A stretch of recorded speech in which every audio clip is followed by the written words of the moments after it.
अगर आप कर रहे हैं बीपीएससी 4.0 की तैयारी या फिर किसी भी कॉम्पिटिटिव एग्जाम की तैयारी, तो ये वीडियो बिल्कुल आपके लिए है। नमस्ते, मैं सोनी झा आप सभी का अपने चैनल में स्वागत करती हूँ। Good morning everyone. आज है जनवरी की 2025 की 2 तारीख। तो कैसे आप लोग, उम्मीद करती हूँ अच्छे होंगे और मैं भी बहुत अच्छी हूँ। आज का जो टॉपिक होने वाला है वो होने वाला है हमारा बेस्ट रूटीन को लेके, कि किस तरीके से हम अपने टारगेट को अचीव करें और आने वाले आगामी एग्जामों के लिए प्रिपरेशन करें ताकि हमें सक्सेस मिले। सक्सेस ही नहीं, मैं तो ये कहूँगी कि बल्कि हमें रैंक में आना है। तो उसके लिए कुछ स्ट्रैटेजी है जो हमने भी फॉलो की थी और आपको भी फॉलो करनी चाहिए। तो उसी के बारे में आज हम चर्चा करने वाले हैं। विदाउट फर्दर डिले हम शुरू करते हैं आज का टॉपिक। एग्जाम में क्या होता है कि जीएस का पेपर होता है 40 नंबर का, और मेन जो हमारा पेपर होता है वो होता है 80 नंबर का। अब बात आती है कि 40 और 80 को हम मैनेज कैसे करें। लोग क्या करते हैं कि 80 नंबर पे ज़्यादा फोकस करते हैं और उधर ही रह जाते हैं, बट ऐसा नहीं होना चाहिए। क्योंकि जब हम किसी भी एग्ज़ाम की तैयारी करते हैं ना, तो सिर्फ 80 नंबर पे नहीं करना चाहिए, हमें जीएस के भी पेपर को ध्यान में रखना चाहिए। क्योंकि 80 नंबर पे तो सभी करते हैं, और जो वो जीएस के पेपर को भी ध्यान में रख के करते हैं उन्हीं का रिजल्ट आ पाता है या वही रैंक में भी आ पाते हैं। तो बात आती है कि हम कैसे उस चीज़ को तैयारी करें या कैसे हम उस चीज़ को फॉलो करें। तो मैं आपको बताना चाहूँगी कि ऑफिशियल एकेडमी के हैं एक शंकर सर। मॉर्निंग में ये स्पॉन्सर वीडियो बिल्कुल नहीं है, तो प्लीज़ आप स्पॉन्सर मत समझिएगा। ये शंकर सर के मॉर्निंग में लाइव आके भी क्लास देते हैं। हर दिन वाईटी पे ही सेशन लेते हैं वो, मॉर्निंग में करंट अफेयर की। तो आप चाहो तो वहाँ पे पर डे 2 घंटा दे सकते हो, अफेयर को स्ट्रॉन्ग कर सकते हो।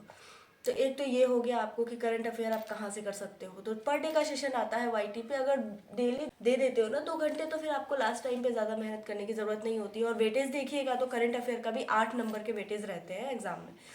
तो अगर हमें उसको भी कवर करना है तो हमें ये करना ही होगा। क्योंकि अब देख रहे हैं आपका कट ऑफ कितना हाई जा रहा है, तो उसके लिए तो हमें ये करना ही होगा। सिर्फ हम मेन पेपर से नहीं कर सकते। तो आप उसका रूटीन इस तरीके से बना सकते हैं कि मॉर्निंग में आप 2 घंटे ले सकते हैं करंट अफेयर का। उसके बाद जस्ट लाइक कि अगर आप 6 बजे उठते हो एक्चुअली मेरी थोड़ी सी तबीयत खराब है, इसलिए लाइक आप सुबह में 6 बजे उठते हो तो 6 से 8 का 2 घंटे का आप ले सकते हो करंट अफेयर का सेशन। उसके बाद अब बचता है मेन पेपर। तो करंट अफेयर हमारा वहाँ 8 नंबर कवर हो जाता है। अब करंट अफेयर के बाद अगर उसके बाद आप दिन में लाइक 3 से 4 घंटा आपको अपने मेन सब्जेक्ट पे देना चाहिए। क्योंकि मेन सब्जेक्ट में 80 नंबर में भी ज़्यादा डीपली जाके पढ़ना पड़ता है हमें, तो उस पर दे दीजिए। और 4 और 2 6 घंटे तो ये हो गए कवर। उसके बाद शाम में आप फिर 4 बजे से आप पढ़ सकते हो। 4 बजे से फिर आप एक जीएस का सेशन देख लीजिए, तो वहाँ से आपका जीएस कवर हो जाएगा। जीएस के लिए मैं आपको बताऊँ कि आप दानिश सर को देख सकते हैं टीचिंग परीक्षा ऐप पे। दानिश सर हैं और कुलदीप सर साइंस पढ़ाते हैं, वो भी अच्छा पढ़ाते हैं। उनके अलावा मैं आपको बात करूँ साइंस के लिए, तो आप विकास सर को भी देख सकते हैं, वो भी डीपली पढ़ाते हैं, प्लेटफॉर्म के हैं। तो उनका भी सेशन काफ़ी अच्छा रहता है, मुझे तो अच्छा लगता है, बाकी आप देख लीजिएगा। तो आप उनको भी देख सकते हैं। सिलेक्टेड क्वेश्चन रहते हैं, क्वेश्चन अच्छे आते हैं। कुलदीप सर के भी पिछली बार भी आए थे, तो आप वहाँ से पढ़ सकते हो, सेशन ले सकते हो।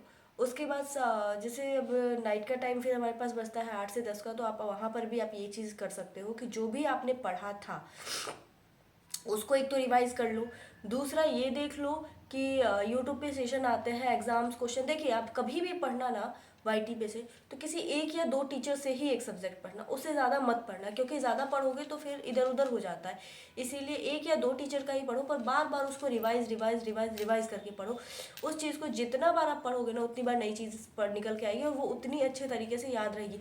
एग्जाम में क्या होता है, जब क्वेश्चन पेपर हमारे सामने होता है ना, तो हमने ये तो पता होता है कि हाँ ये क्वेश्चन हमने पढ़ा है, लेकिन कन्फ्यूजन होता है, इसका आंसर ये भी हो सकता है, ये भी हो सकता है। लेकिन जब हम उस चीज़ को बार बार बार बार बार बार रिवाइज करते हैं तो वो हमें याद हो जाता है। फिर हमें ऑप्शंस देखते ही पता चल जाता है कि नहीं ये होगा या ये नहीं होगा। तो वो चीज़ हमें चाहिए, और उसके लिए हमें बार बार बार बार बार बार रिवाइज करना होगा। तो ज़्यादा टीचर्स के पीछे भागने की कोई ज़रूरत नहीं है। सिलेक्टेड टीचर आप देख सकते हैं, जो भी आपको अच्छे लगते हो आप उनका पढ़ सकते हो। जिनका पढ़ाने का तरीका आपको समझ में आता हो आप उनका पढ़ो, सेल्फ स्टडी करो। और हाँ, क्वेश्चंस आप मल्टीपल लगा सकते हो। ऐप है, टेक्स्ट बुक का भी ऐप आता है, आई थिंक उस पर 307 का आता है, 307 रुपीज़ का आता है सब्सक्रिप्शन। आप वो लेके भी क्वेश्चन लगा सकते हैं। या फिर बहुत सारे प्रैक्टिस सेट होते हैं, आप एडोटेरा का ले लीजिए, रुक्मणी का ले लीजिए, प्लेटफॉर्म का। ये सब प्रैक्टिस सेट आप लेके, डिफरेंट प्रैक्टिस सेट आप कितने भी लगाओ, किसी के भी लगाओ, कोई फर्क नहीं पड़ता। उससे आपकी तैयारी स्ट्रांग होती है इनफैक्ट। लेकिन हाँ,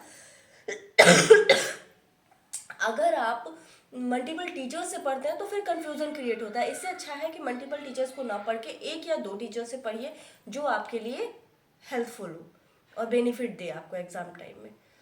तो और हाँ, एक चीज़ और मैं बताना भूल गई कि जब आप टारगेट बनाओ तो आप ये भी चीज़ करो कि आपको मॉर्निंग में जब आप उठते हो तो ये तो आपका हो गया डेली रूटीन कि हाँ आपको सुबह में 2 घंटे पढ़ना है, फिर दिन में 4 घंटे पढ़ना है, फिर शाम में 2 घंटे और फिर रात में 2 घंटे। तो इस तरीके से अगर मैं देखूँ तो 4 2 6 2 8 2 10 10 घंटे आपके कंप्लीट हो गया। और अगर इतना अगर कोई पढ़ लेता है तो वो सफिशियंट है, इससे ज़्यादा की ज़रूरत नहीं है। इतना भी अगर कोई, लेकिन हाँ वह कंसिस्टेंसी से होनी चाहिए, ईमानदारी से होनी चाहिए, तभी ये आपको रिजल्ट दे पाएगा।